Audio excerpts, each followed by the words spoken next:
Një raport i ri i një komisioni të pavarur të Kombeve të Bashkuara ka shkaktuar reagime të forta ndërkombëtare, pasi ngre akuzat e rënda për trajtimin e fëmijëve palestinez gjatë konfliktit në Gaza. Sipas hetimit të publikuar në Gjenevë, autoritetet dhe forcat e sigurisë izraelite kanë kryer shkelje të rënda të ligjit ndërkombëtar, përfshirë akuza për krime lufte dhe krime kundër njerëzimit. Raporti analizoi veprimet e forcave izraelite që nga nisja e luftës në tetor të vitit 2023, pas sulmit të Hamas ndaj Izraelit. Hetuesit tonë se fëmijët kanë qenë ndër viktimat më të prekura nga konflikti. Sipas raportit, më shumë se 20.000 fëmijë janë vrarë në Gaza gjatë periudhës së analizuar, duke përbërë rreth 1/3 e viktimave të raportuara.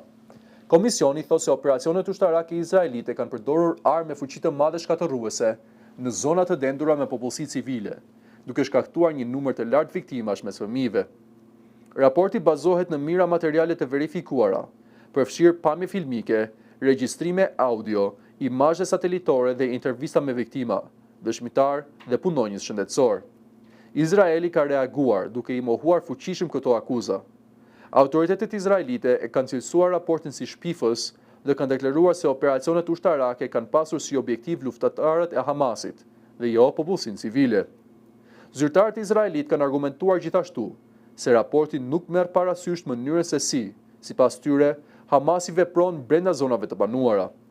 Ky raport vjen pas disa hetimeve të mëparshme ndërkombëtare që kanë ngritur shqetësime të ngjashme për situatën humanitare në Gaza.